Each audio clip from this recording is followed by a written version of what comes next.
Depuis la signature de son contrat au profit de la JSK, Riyad Boudebouz s'est retrouvé malgré lui sous les feux de la rampe.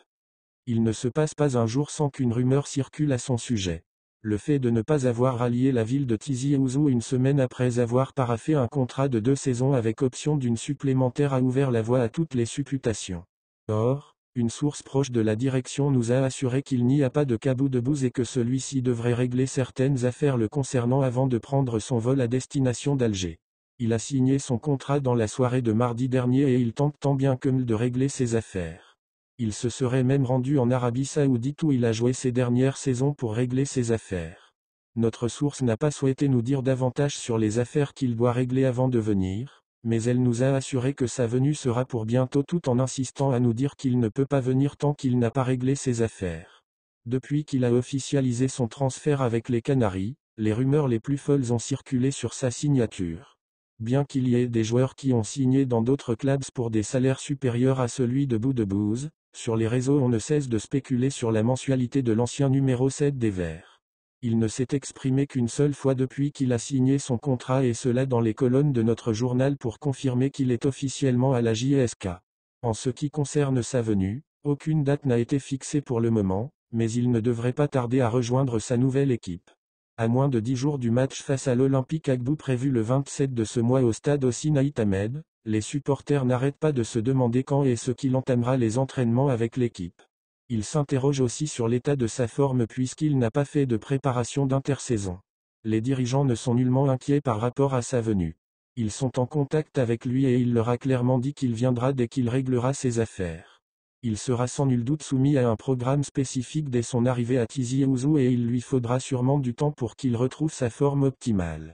Tous les espoirs reposent sur lui et même s'il n'a pas fait de préparation d'intersaison, il sera certainement une pièce maîtresse sur l'échiquier de Benfica qui misera sur lui pour atteindre les objectifs qui lui ont été assignés par la direction.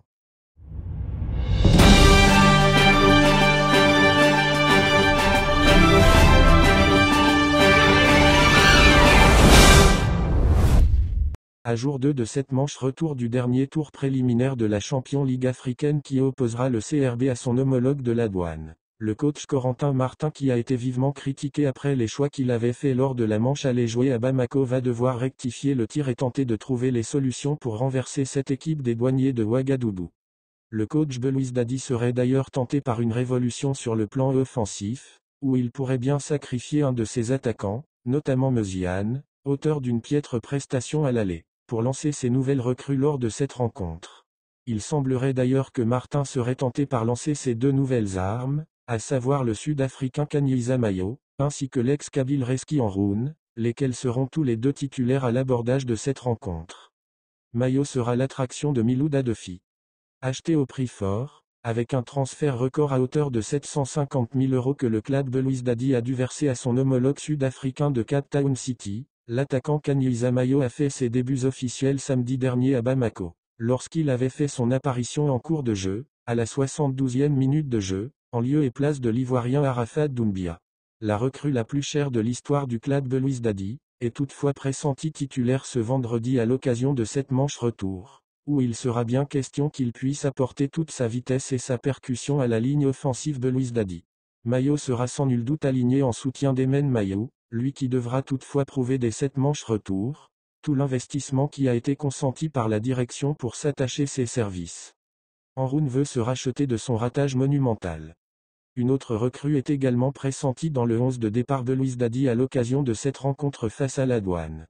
Le joueur en question n'est autre que le meneur de jeu Reski Enroun, arrivé cet été en provenance du club égyptien de Farco FC.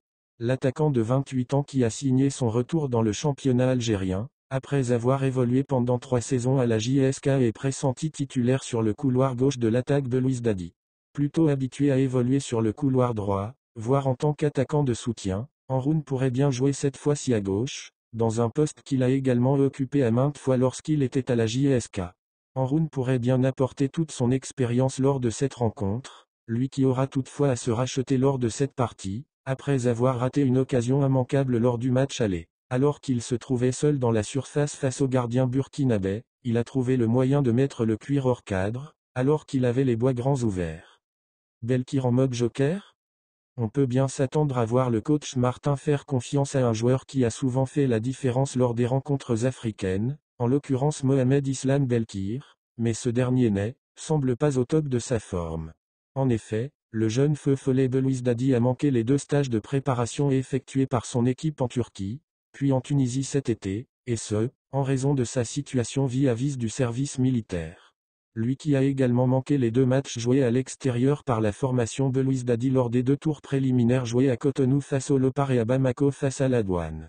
Le coach Martin ne serait pas vraiment tenté par une titularisation de Belkir lors de cette rencontre, mais il n'est pas du tout à exclure de le voir rentrer en cours de jeu lors de cette partie, pour tenter de faire la différence et désarçonner cette solide défense des douaniers burkinabés.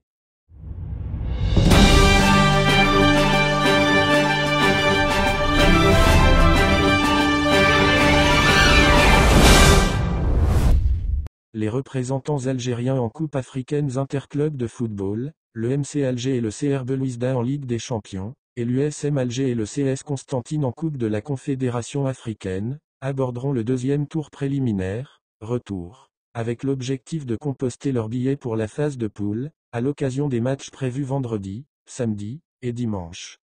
En Ligue des Champions, le MCA, champion d'Algérie en titre, et le CRB, vice-champion, ont raté leur sortie en s'inclinant en déplacement face respectivement aux Tunisiens de l'US Monastir et les Burkinabés de la Douane, sur le même score, 1-0. Le Chabab, dont il s'agit de la 5e participation en C1 de rang, record national, recevra la Douane vendredi au stade Milouda de Fidoran, 18h, avec l'intention de refaire son retard, et poursuivre ainsi son aventure dans cette prestigieuse compétition qui constitue l'un des objectifs du club cette saison. Lors de la première manche disputée au stade Mamadou Konaté à Bamako, le stade de Ouagadougou n'étant pas homologué, note de la rédaction, le CRB a craqué en fin de match pour encaisser un but à la 84e minute signé Clément Pitroipa. Les joueurs de l'entraîneur français Corentin Martin devront sortir le grand jeu face à une équipe qui reste invaincue depuis 8 matchs, toutes compétitions confondues à l'instar du CRB. Le MC Alger aura une belle occasion d'inaugurer son nouveau stade Chahi Ali Amardi Ali La Pointe de Doura, par une qualification pour la phase de poule, à l'occasion de la réception samedi des Tunisiens de l'US Monastir, 20h. Manquant terriblement d'efficacité offensive lors du match aller, le Mouloudia est appelé à faire parler la poudre devant l'USM, qui fera le déplacement pour préserver son maigre avantage et arracher une qualification historique pour la phase de poule. L'entraîneur français du doyen Amir Baumel devrait apporter 2 à 3 changements à sa composante, pour essayer de se qualifier et éviter la crise dès le début du nouvel exercice. Des joueurs tels que l'ailier Tayeb Meziani et l'attaquant Amin Messoussa sont annoncés titulaires, eux qui ont réussi à apporter de la fraîcheur offensive dès leur entrée en cours de jeu, vendredi dernier au stade Amadi Agrebi à Radet.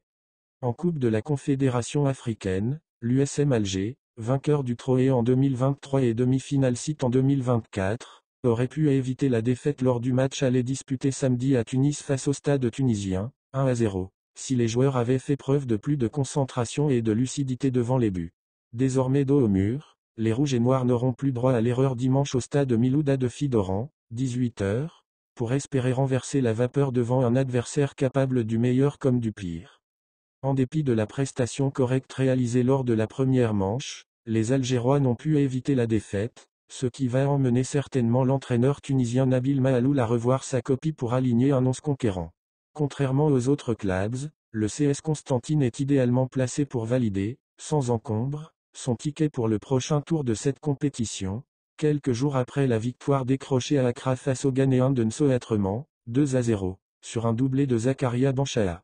Les Constantinois, auteurs de 3 succès en autant de matchs depuis le début de leur campagne, se présenteront favoris pour terminer le boulot à domicile et devant leurs supporters, samedi au stade Chahi en Laoui, 18h.